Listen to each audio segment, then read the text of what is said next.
Élève du lycée Armand Peugeot, Valentinier. Est-ce différent de recevoir un prix décerné par les lycéens? On ne l'a pas encore reçu. On aimerait bien le recevoir. Voilà.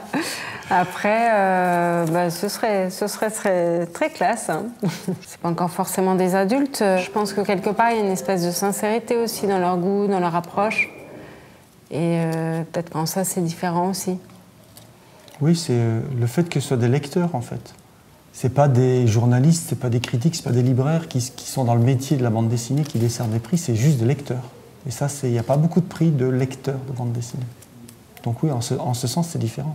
Je pense qu'à partir du moment où ils sont spontanés, certaines questions rejoignent entièrement celles d'un adulte qui était parmi eux. Donc moi, je considère qu'un lecteur, c'est un lecteur. Il n'y a pas de hiérarchie, ni dans un sens ni dans l'autre. Élève du lycée Armand Peugeot de Valentinier. Étiez-vous déjà venu dans notre région? Moi, oui.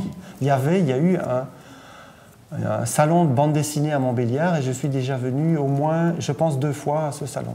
J'ai un regard qui n'est pas lié probablement à la région, ou qui est plus lié à ce qu'est la France par rapport à la Belgique. Moi, j'étais jamais venue dans ce coin-là, mais du coup, pour l'instant, moi, je profite. C'est plutôt chouette comme périple. Ça permet de changer de ville chaque jour, de voir des différents lycées, différentes ambiances qui se dégagent à chaque fois. Je retrouve un état des jeunes avec leurs espoirs, leurs envies. Si, c'est assez chouette. Puis de me reprojeter aussi à cet âge-là. Peut-être une nostalgie, de me reprojeter, oui, voilà, à cet âge-là, et puis de me dire que j'avais peut-être perdu le contact avec tout ça. Élève du lycée Bonaparte-Autun, quel était votre plus grand rêve quand vous étiez petit? Peut-être être ici aujourd'hui, donc il est réalisé. Je pense que j'avais envie quelque part de réaliser mes rêves, ce qui était de faire du dessin, de la bande dessinée. Et pour moi, à ce moment-là, c'était du domaine du rêve. Je ne pensais pas que ce serait possible.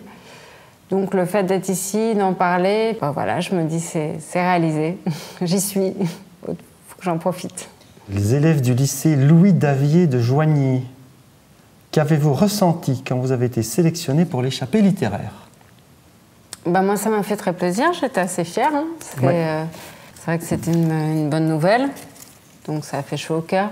Donc, moi, j'ai déjà participé à 2 prix des lycéens. Et donc, la première fois, je suis arrivé là-bas et j'ai trouvé ça juste extraordinaire.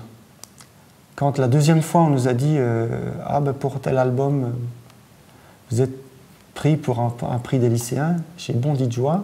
Et donc, du coup, c'est toujours une même chose quand le mail est arrivé ici pour Bourgogne-Franche-Comté. J'étais super content parce que je sais que c'est 5 jours de rencontres avec des lecteurs et que c'est quelque chose qui se fait dans un cadre souvent bienveillant et on a le temps de parler d'arriver de temps en temps à avoir une vraie relation avec des lecteurs lycéens et c'est quelque chose qui nous est pas donné parce que nous, en tant qu'auteurs de bande dessinée, on est souvent réquisitionnés à faire des dédicaces. Et c'est rarement qu'on a à la fois la parole pour exprimer notre métier et à la fois la parole pour poser des questions à nos lecteurs. Donc ce genre de prix nous permet tout ça et moi je suis vraiment ravi. Donc je fais partie de ceux qui sont ravis que ça existe, ravis d'y être sélectionnés et ravis d'être présents dans les interventions. Le fait qu'ils me rencontrent peut éventuellement leur faire penser que c'est possible, qu'ils peuvent réaliser leur rêve, si c'est celui-là ou un autre du même ordre, qu'on peut avoir sa particularité, faire des choses tout en respectant sa particularité, qu'il ne s'agit pas forcément de se couler dans le moule de ce qui va plaire et ce qui est plus facile d'accès, mais plutôt d'essayer de s'épanouir dans leur spécificité propre. Si ça peut les toucher dans ce sens-là, tant mieux. Quand j'étais au lycée, non, on ne pensait pas forcément que c'était possible. On n'avait pas l'occasion de rencontrer des auteurs et c'est là où je disais ça restait plutôt du domaine du rêve. J'ai pas eu cette opportunité. Je pense que ça m'aurait sûrement plu. Puis des fois, je l'ai eu finalement étudiante aux Beaux-Arts et c'est vrai qu'il y a des auteurs qui m'ont parlé parce qu'ils avaient les yeux pleins de rêves, parce que c'est un regard qui a pu me porter sur la longueur. on ne pouvait pas forcément projeter de ce que pouvait être la vie d'hier. J'ai découvert au fur et à mesure. Et cette vie-là, elle n'est pas la même d'un auteur à un autre. Chacun crée la sienne.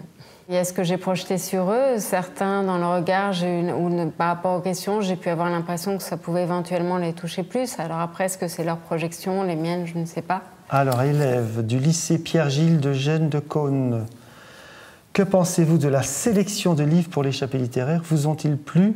Les avez-vous lus? Et si oui, lesquels ou lesquels avez-vous préférés? Le fait que les livres sélectionnés pour l'échappée littéraire ne soient pas a priori des ouvrages destinés aux adolescents, moi ça m'interpelle un peu parce que par ailleurs je travaille chez Dupuis en tant que scénariste sur une bande dessinée qui s'appelle Rose et qui est dans une collection que Dupuis lance et qui s'appelle Young Adult. Le Young Adult étant les adolescents. Donc c'est assez intéressant de voir que le marché s'intéresse aux adolescents avec des ouvrages propres et à côté de ça on a des prix pour les lycéens qui ne sont justement pas des bouquins Young Adult. Et en fait, c'est bien que les deux existent et c'est bien qu'on leur propose autre chose, enfin, un propos qui n'est pas prémâché pour eux. Et c'est pas plus mal.